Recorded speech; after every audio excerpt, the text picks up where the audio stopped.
अतीक के बेटे का एनकाउंटर हो गया। बड़ी खबर आपको बता रहे हैं, अतीक का बेटा असद जो कि लगातार छुप रहा था, असद अहमद का एनकाउंटर हो गया। लगातार डर सता रहा था असद को, कई तरह के आरोप और लगातार आरोप ये भी था, तकरीबन 15 दिनों से दिल्ली में छुपा हुआ था। असद अहमद एनकाउंटर हो गया, ये बड़ी खबर आपको बता रहे हैं। और उसका लगातार आशंका लोगों को जताई भी जा रही थी, अतीक के बेटे का एनकाउंटर हो गया है। अतीक अहमद को लग रहा था कि अतीक का एनकाउंटर ना हो जाए, और एनकाउंटर का डर असद को भी था, अतीक के बेटे को। और यही वजह था कि बार बार अतीक का बेटा छुप रहा था। 15 दिन पूरे दिल्ली में गुजारे थे, उससे पहले लखनऊ में गुजारे थे, और उसके अलावा अलग अलग राज्यों में अलग अलग जगह पर असद छिपा हुआ था, हथियारों के साथ में था। उसके कई दोस्त थे जो कि लगातार असद की मदद कर रहे थे। ये मुख्य आरोपी उमेश पाल हत्याकांड का जिसका एनकाउंटर हो चुका है, और इसकी आशंका असद को भी थी। और यही वजह है कि असद लगातार छिपा हुआ था, लगातार दिल्ली के अलग अलग इलाकों में छुप रहा था।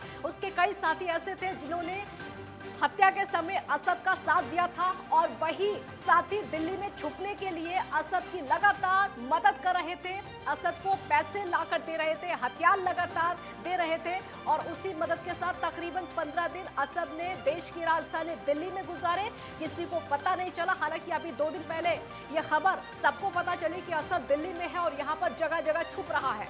आखिरकार असद अहमद का एनकाउंटर हो गया है, और इसकी आशंका सभी को थी। जब अतीक को गाड़ी में बैठाकर लाया जा रहा था, आपको बता दें कि जब अतीक को लाया गया था, कल प्रयागराज लाया गया साबरमती से, तो अतीक को यह डर था कि कहीं उसका एनकाउंटर ना हो जाए, कहीं गाड़ी ना पलट जाए। लेकिन एनकाउंटर हुआ है अतीक के बेटे का। ये बड़ी जानकारी आपको बता रहे हैं, असद अहमद का एनकाउंटर हो गया है। ये बहुत बड़ी खबर है, अतीक के बेटे का एनकाउंटर हुआ है जो कि लगातार छुप रहा था। शूटर गुलाम का भी एनकाउंटर हो गया है। ये देखिए, उसका बहुत करीबी शूटर गुलाम, इसका भी नाम लगातार चर्चाओं में था, उसका भी एनकाउंटर हो चुका है, क्योंकि लगातार ये छुप रहे थे। असद अहमद भी छुप रहा था, और असद के तमाम साथी वो भी लगातार छुप रहे थे। देश की राजधानी दिल्ली में अलग अलग इलाकों में वो छुपे हुए थे, हथियार उनके साथ में थे। और यही वजह है कि असद हमेशा अपने साथ में हथियार लेकर चल रहा था, क्योंकि उसको डर था इस बात का। असद को ये लग रहा था कि शायद उसका भी एनकाउंटर हो सकता है। गोली चलाने वाला वही था, असद था, उमेश पाल पर गोली चलाने वाला। उसके बाद से उसको ये डर लगातार लग रहा था कि अगर वो पुलिस के हत्थे चढ़ गया तो कड़ी सजा उसको होगी, और अगर सजा नहीं हुई तो उसका एनकाउंटर कर दिया जाएगा। एनकाउंटर का डर बाप को भी था और बेटे को भी था, अतीक को भी और असद को भी। आखिरकार ये जानकारी सामने आ गई है, असद अहमद का एनकाउंटर हो गया है, और असद का बहुत ज्यादा करीबी शूटर गुलाम, जिसका नाम, इसका नाम लगातार सुर्खियों में था, बहुत करीबी असद अहमद का, और लगातार इसने असद का साथ दिया था। उमेश पाल हत्याकांड में भी इसका साथ दिया था, उसका भी एनकाउंटर हो चुका था। काफी समय से ये केस बहुत लंबा चला। देखिए, तस्वीरें हम आपको दिखा रही है, असद अहमद है, ये वही है जिसका एनकाउंटर हुआ है। काफी तस्वीरें अब से पहले भी इसकी वायरल हुई है, और कई सीसीटीवी फुटेज भी अब तक सामने आए थे जो कि अब तक वायरल हुए हैं, चाहे वो दिल्ली में छुपने के हो, या फिर अन्य जगह के हो, या फिर प्रयागराज के हो।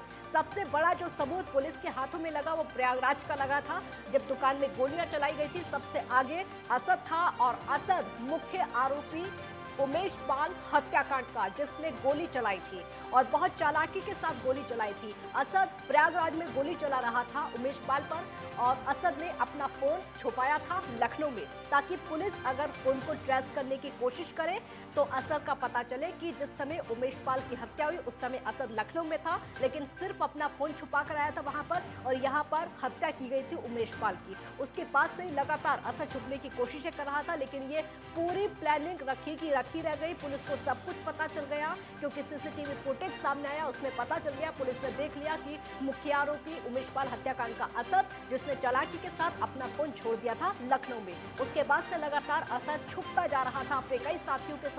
कई असद के साथी जो कि उसकी मदद भी कर रहे थे छुपने में, उसको हथियार लगातार लाकर दे रहे थे, और मेरठ से पैसे भी मंगाए थे।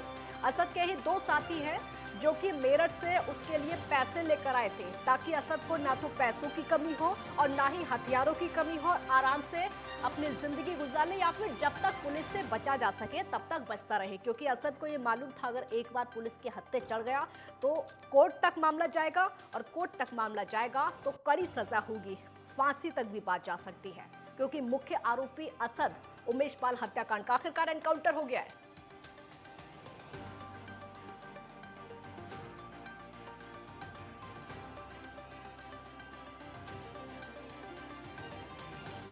राघवेंद्र मिश्रा संवाददाता हमारे साथ जुड़ गए हैं और ज्यादा जानकारी के लिए। राघवेंद्र, असद को इसका डर भी था और लगातार उम्मीद जताई जा रही थी, सभी को ये लग रहा था कि असद का एनकाउंटर हो जाएगा, हो गया, बताइए क्या अपडेट है?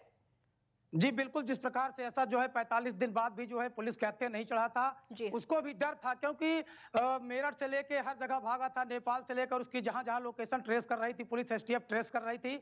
तो इसके चलते उसके मन में डर भी था कि अगर मैं सरेंडर करूंगा, कोर्ट में सरेंडर करूंगा, तो हमको जो है इस हत्याकांड में मुख्य आरोपी मैं हूं, क्योंकि मैं लगातार दनादन गोलियां चला रहा हूं, शूट कर रहा हूं, 2 पुलिस वाले मारे गए थे और उमेश पाल की हत्या ट्रिपल मर्डर केस में मुख्य आरोपी था। तो उसको लग रहा था कि मुझे सरेंडर नहीं करना है, जब तक मैं बच पाऊंगा। किंतु यूपी पुलिस लगातार उसकी लोकेशन को ट्रेस कर रही थी। जब जो है एसटीएफ की टीम ने मेरठ से 1 लाख अहमद को उठाया, जो उसका अतीक अहमद का जीजा था और असद का फूफा था, जब उसको उठाया गया तो वहां से कड़ी पूछताछ के बीच 14 दिनों के जो एनकाउंटर अभी कहां पर हुआ? एनकाउंटर कहां पर हुआ असद का? जी, एसटीएफ टीम ने झांसी में असद का एनकाउंटर किया है और लगातार मुठभेड़ में उसको मारा गया, क्योंकि भागने का उसने प्रयास किया। पुलिस को लोकेशन मिली थी कि झांसी में कहीं छुपा हुआ है। लगातार 3-4 दिनों से पुलिस उसकी तलाश कर रही थी। हालांकि 1 हफ्ते पहले जो दिल्ली से 3 व्यक्ति उठाए गए थे, जहां पर 15 दिन असद छुपा हुआ था, उनको भी उठाने के बाद पूछताछ की गई तो उसके लोकेशन का पता लगाया गया। जो आईफोन वो चला रहा था उसके बारे में पुलिस गहन छानबीन की। तो दिल्ली में की जो पुलिस टीमें थी लगातार जो है इसकी खोजबीन कर रही थी, मोबाइल ट्रेस पर लगाया गया इसका। और जैसे ही झांसी इसकी लोकेशन मिली तो गोपनीय ढंग से पुलिस और एसटीएफ की टीमें उसको घेराबंदी की। घेराबंदी के दौरान जब उसको लगा कि पुलिस से बच पाना मुश्किल है, तो उसने जो है शूट किया, पुलिस को शूट किया। तो बदले में पुलिस ने जो है मुठभेड़ में उसको मार गिराया। बहुत बड़ी खबर है, दर्शकों को निर्भर ट्रेन के माध्यम से दिखाना चाहूंगा कि जो मुख्य आरोपी था उमेश पाल हत्याकांड का, अतीक का बेटा, जो अतीक से बड़ा डॉन बनना चाहता था, जो 5 लाख का इनामी था, जो 45 दिनों से उमेश पाल की हत्या करने के बाद फरार था, आज एसटीएफ ने उसको मार गिराया। ये उमेश पाल परिवार के लिए बहुत ही सुखद दिन है, बहुत ही खुशी का दिन है, क्योंकि उमेश पाल की मां और उसकी पत्नी लगातार कह रही थी कि जैसे हमारे बेटे की हत्या हुई है उसी प्रकार से इन दरिंदों को भी सजा मिलनी चाहिए। तो आज यूपी एसटीएफ ने असद को ढेर किया। जी राघवेंद्र, जिस समय यह एनकाउंटर हुआ, शूटर गुलाम असद के साथी था? असद और शूटर गुलाम जो पांच जो शूटर जो फरार थे, असद, गुलाम, गुड्डू, मुस्लिम, अरमान, ये जो 5 लोग जो फरार थे, तो असल लगातार गुलाम और असद लगातार एक दूसरे के साथ ही रहे हैं, एक दूसरे के साथ ही लगातार रहते हैं, क्योंकि हत्याकांड के बाद ये प्रयागराज में भी 2-3 दिन छुपे हुए थे, ऐसा जो है सूत्रों के हवाले से बाद में खबर आई है। तो दोनों उसके बाद जो है वहां से मेरठ गए, मेरठ से दिल्ली गए, दिल्ली से हरियाणा, लगातार अपना लोकेशन बदलते रहे, कई राज्यों में भ्रमण करते रहे असद और गुलाम, क्योंकि दोनों मुख्य आरोपी थे, दोनों मुख्य शूटर थे। और इसीलिए असद और गुलाम दोनों को इकट्ठा जो है एसटीएफ की टीमें जो है घेराबंदी की, उनको प्राप्त की, सही लोकेशन पर ट्रेस की और गुलाम और असद दोनों शूटरों को मार गिराया। तो ये बहुत बड़ी अपराध जगत के लिए भी बड़ी खबर है कि कोई भी अपराधी योगी सरकार में बच नहीं सकता है। कितने दिनों तक भागेगा? 1-1.5 महीने भागेगा, 2 महीने भागेगा। किंतु यूपी पुलिस है, यूपी पुलिस है, पहले की पुलिस नहीं है। अब पुलिस का रुतबा और पुलिस का जांच दायरा बदल चुका है, एटीट्यूड बदल चुका है अपराधियों के प्रति, तो अपराधी जो है कहीं भाग नहीं सकते। तो ये बहुत बड़ा अपडेट है जो आज जो है। अब से कितनी देर पहले एनकाउंटर हुआ? जी अभी जो है, अभी तो केवल जो है आधे घंटे पहले खबर आ रही है। आधे घंटे पहले उड़कर खबरें आई कि जो है असद और एक जो है ग्रुप में चला, एक सूत्रों के हवाले से चला। किंतु आधे घंटे अगर पहले ये खबरें आ रही हैं तो हो सकता है 2-4-5 मिनट पहले ही इसका इनकाउंटर हुआ, क्योंकि इनकाउंटर करते समय वहां पर कोई न कोई सूत्र रहे होंगे जो ये खबरें वायरल किए होंगे। तो आधे घंटे पहले ही इसका इनकाउंटर हुआ है, ऐसा माना जा रहा है।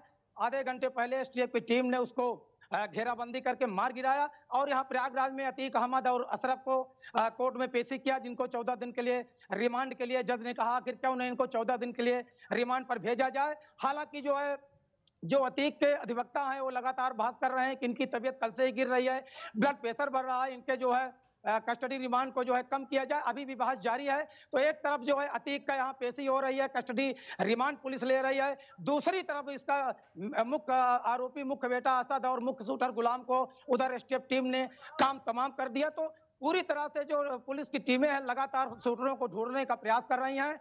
और इंतजार में एसटीएफ ने इंतजार नहीं किया कि आज कोर्ट में पेशी होगी, उसको कस्टडी में लेंगे, पूछताछ करेंगे, या स्पेशल टीमें जो असद को ढूंढने के लिए 6 स्पेशल टीमें जो एक सप्ताह पहले लगाई गई थी, उन्हीं स्पेशल टीमों ने उसकी घेराबंदी की और आज जो है उमेश पाल हत्याकांड के मुख्य शूटर को मार गिराया। जी राघवेंद्र, हम देखें कि जिस दिन से असद ने भागना शुरू किया था, जिस दिन से असद अहमद ने गायब होना छुपना शुरू किया था, उसी दिन से असद को लग गया था कि अगर वो पुलिस के हत्थे चढ़ा तो कोर्ट तक बात जाएगी और लंबी सजा उसको हो सकती है, यहां तक कि फांसी भी हो सकती है। और यही वजह थी कि वो लगातार हथियारों के साथ में चल रहा था, पैसे अपने साथ लेकर चल रहा था। मेरठ से उसने अपने किसी दोस्त से पैसे मंगवाए थे, इसका उसको पहले से ही लग गया था एनकाउंटर हो सकता है।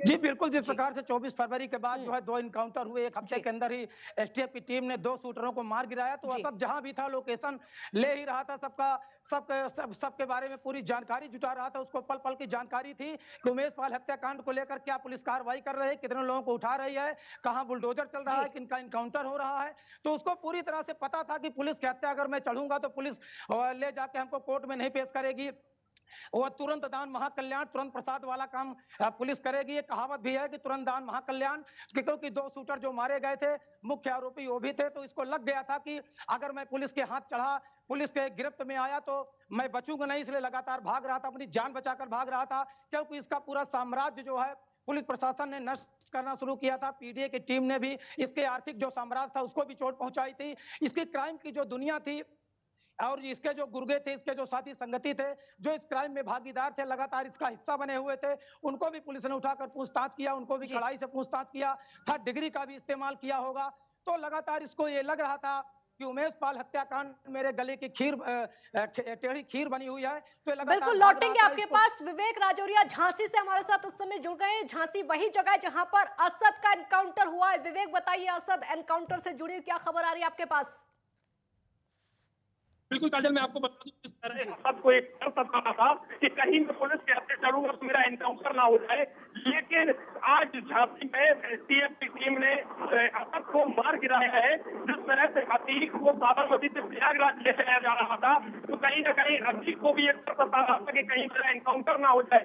लेकिन अतीक का जो बेटा असद है, वो अपने कई बार कई स्थानों पर, अलग अलग स्थानों पर छुप रहा था, जिसको लेकर असद को लेकर जो एसटीएफ की टीम है वो लगातार दबिश दे रही थी।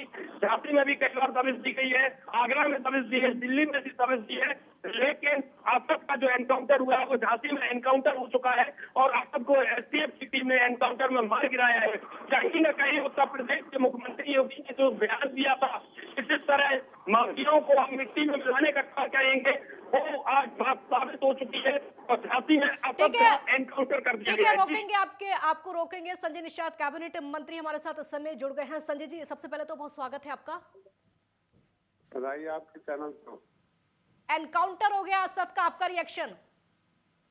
देखिए, मैं तो अपनी सरकार को बधाई दूंगा कि जो गुंडे माफिया पहले संरक्षण पाते थे, आज सजा मिल रही है। जो जैसा करेगा वैसा भरेगा। उनके ऊपर इनाम था, अब इससे बेहतर एसटीएफ ही बताएगी। पुलिस अधिकारियों को मैं बधाई देता हूं कि कम से कम उत्तर प्रदेश को आपने गुंडा मुक्त करना शुरू किया, भय मुक्त करना शुरू कर दिया, अपराध मुक्त करना शुरू किया है। तो इस पर मैं पुलिस को भी बधाई देता हूं, अपनी सरकार को बधाई देता हूं। और बाकी बेहतर तो पुलिस विभाग बताएगा कि किन परिस्थितियों में कौन सी घटना। संजय जी, असद बहुत टाइम से छुप रहा था, जब से उमेश पाल हत्याकांड हुआ था तभी से असद छुप रहा था। असद को ये लग गया था कि शायद उसका एनकाउंटर हो सकता है या फिर कोई लंबी सजा हो सकती है, और आज वो हो गया। देखिए, जब कोई भी केस मिलता है एविडेंस के आधार पर तो न्यायालय में पेश होता है। न्यायालय बार बार पुलिस को कहती है कि लाइए अपराधी कहाँ हैं, उनका कुर्की करिए, वारंट करिए, उनके इनाम घोषित किए। तो शायद इनके ऊपर इनाम भी था 5 लाख रुपए का। तो जैसे अपराधी जिनके ऊपर इनाम हो उन्हें जाकर कोर्ट में सरेंडर करना चाहिए, उन्हें जाकर न्यायालय में जाना चाहिए था। तो मैं तो ये इतने कहूंगा कि डीएसपी और जो एसटीएफ की टीम है, उन सब लोगों को, जितने भी इसमें शामिल थे, सभी लोगों को पकड़ने में जो प्रयास किया और उसमें जो भी घटना हुई है उसके लिए मैं उनको बधाई देता हूं। और ज्यादातर एसटीएफ और डीएसपी इस पर बता पाएंगे। संजय जी, आज माफियाओं में डर है, माफिया छुप रहे हैं, लगातार पुलिस को चकमा दे रहे हैं और छुप रहे हैं, उनको मौत का डर है, उनको एनकाउंटर का डर है। किसको इसका श्रेय? भाई देखिए, मैं झांसी का प्रभारी रहा हूँ। मैं तो इनको बधाई दूंगा पुलिस विभाग को कि कम से कम झांसी के लोग मैं प्रभारी रहा हूँ, झांसी में गुड गवर्नेंस देने की व्यवस्था की और सभी अधिकारियों को मैंने निर्देश दिया था कि जनता के साथ खड़े रहें, उनको जो है न्याय दिलाएं और उनको सम्मान दिलाएं और उनके साथ खड़े रहें। और जो इस पे सरकार जो है कानून विरोधी हैं, जो संविधान विरोधी हैं, जो इस तरीके की हरकतें करते हैं, उनके ऊपर कड़ी कार्रवाई करें और उस पर आज कामयाबी मिली है। मैं पुलिस वालों को बधाई देता हूँ। संजय जी, इस एनकाउंटर से पहले सरकार पर सवाल उठ चुके हैं एनकाउंटर को लेकर, क्योंकि जब से अतीक को लाया जा रहा था, साबरमती से प्रयागराज तक लाया गया, पहले भी लाया गया और कल दूसरी बार लाया गया है। एनकाउंटर को लेकर सवाल उठ रहे थे कि यूपी योगी सरकार एनकाउंटर करवा देगी, गाड़ी पलट जाएगी। नहीं, मैं कह रहा हूँ तो कोई कुछ भी कह सकता है, लेकिन जिसके ऊपर इनाम घोषित हो गया, जिसका नाम न्यायालय में चला गया, उन्हें समर्पण कर देना चाहिए, जाके न्यायालय में जाना चाहिए उन्हें और न्यायालय के सामने अपने पक्ष रखने चाहिए। तो इसके मतलब अगर न्यायालय में समर्पण नहीं किए, उनके खिलाफ क्या नाम है इनाम घोषित करना पड़ा हो, तो ऐसे में पुलिस को तो एक्शन लेना ही पड़ता था। पुलिस को पकड़ने के लिए जो इनाम वाले अपराधी होते हैं, वांछित होते हैं, खूंखार होते हैं, ऐसे में पुलिस को जवाबी कार्रवाई करनी ही पड़ती है। और आज के दिन में न्यायालय में जाना चाहिए था, इनको सपोर्ट था, लेकिन इससे लगता है कि नहीं, ये लोग खाली दहशत फैलाते हैं और ये लोग खौफजदा कर रहे हैं। और उस पर पुलिस को जो भी कार्रवाई है मैं उसे बधाई देता हूँ और धन्यवाद। वो बेहतर जो टीम है एसटीएफ की और डीएसपी वही बता पाए। संजय जी, अतीक को भी डर है एनकाउंटर का? देखिए, मैं किसी के बारे में नहीं कुछ कह सकता हूँ। वही एक कोई भी अपने उसमें जो भी प्रदेश में है, अगर वो न्यायालय में है तो न्यायालय है, हमारी सरकार जैसे सुरक्षित उनको लाई और ले जाके रखी, उनको क्या करना। मैं तो आज के अभिरक्षा में है, ऐसे लोग हैं जो अभिरक्षा में नहीं है, उनके लिए ऐसा है कि अभिरक्षा में लाने के लिए प्रयास किया जाता है और वो जवाब में वो जो है कार्रवाई करते हैं पुलिस जवाबी कार्रवाई में लोग मारे जाते हैं। उसमें कौन सा बड़ी बात है, किसी का नाम नहीं लिया जा सकता है, उसमें सब लोगों को अभिरक्षा में लेने का प्रयास करती है हमारी पुलिस। संजय जी, कहा यह जा रहा है कि अतीक की पेशी वीडियो कॉन्फ्रेंस के माध्यम से हो सकती थी, लेकिन उसको फिर भी 28 घंटे का सफर करके लाया गया है। गाड़ी पलट सकती थी, उसका एनकाउंटर किया जा सकता था, कहा यह जा रहा है।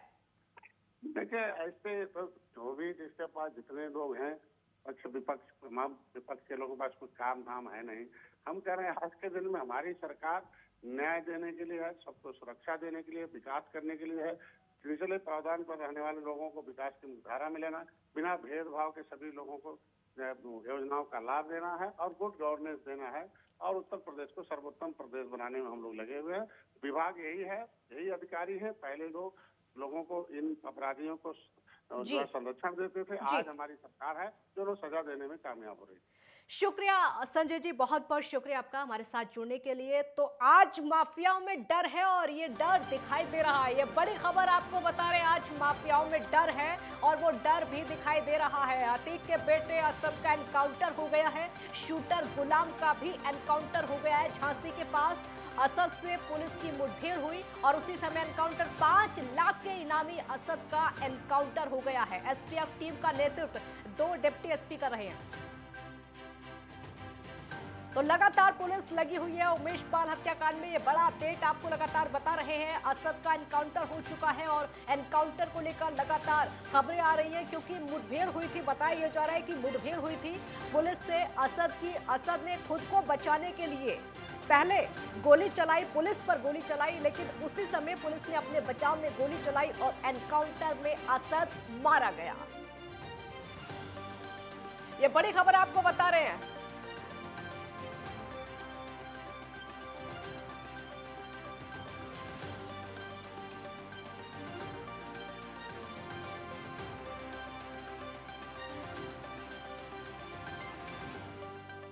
हमारे कई संवाददाता हमारे साथ लगातार बने हुए हैं कई जगह से। विवेक, सबसे पहले आपका रुख करेंगे, झांसी से अपडेट बताइए, क्या चल रहा है इस समय?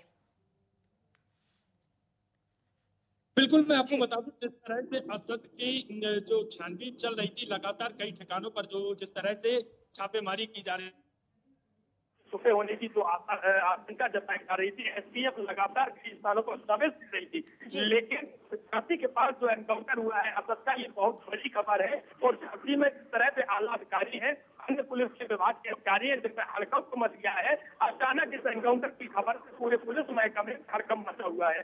अब देखना ये होगा जिस तरह से असद का जो एनकाउंटर हुआ है, आप इस तरह की जो माफिया है और अन्य जो माफिया है, अन्य जो लूटर है, उनके सब क्या कार्रवाई होती है। कहीं ना कहीं जिस तरह से अतीक को जब साबरमती जेल से प्रयागराज के लिए ले जाया जा रहा था, तो कहीं ना कहीं अतीक को भी डर ये सता रहा था। जिस तरह से झांसी में अतीक के काफिले को रोका गया, पुलिस लाइन में अतीक के काफिले को 48 मिनट तक ब्रेक दिया गया था, तो कहीं जिस तरह से उसके चेहरे पर जो शिनाख्त थी, ये शिनाख्त की जा रही थी कि किस तरह से वो डरा हुआ है। और उत्तर प्रदेश के मुख्यमंत्री योगी आदित्यनाथ का जो बयान था, जिसको लेकर वो घबराया हुआ था, इसमें उसने मीडिया से बातचीत करते हुए भी ये बताया था कि बिल्कुल विवेक, लौटेंगे आपके पास। लखनऊ से अनिकेत तिवारी हमारे साथ जुड़ गए और ज्यादा जानकारी के लिए। अनिकेत, बताइए क्या जानकारी मिल पा रही है, क्योंकि लखनऊ में ही असद ने अपना फोन छुपाया था और हत्या कर रहा था प्रयागराज में। काजल, देखिए, अगर बात की जाए ये माफियाओं की, तो कहीं ना कहीं जो एनकाउंटर हुआ है उससे अब कहीं ना कहीं एक बात तो साफ हो गई कि प्रदेश में जिस तरह से प्रदेश के मुख्यमंत्री योगी आदित्यनाथ ने तमाम बार जो कहा है कि उत्तर प्रदेश में अपराधियों के लिए कोई स्थान नहीं है, तो अब ये पूरी तरह से साफ हो चुका है कि अब कोई भी अपराधी उत्तर प्रदेश में बख्शा नहीं जाएगा।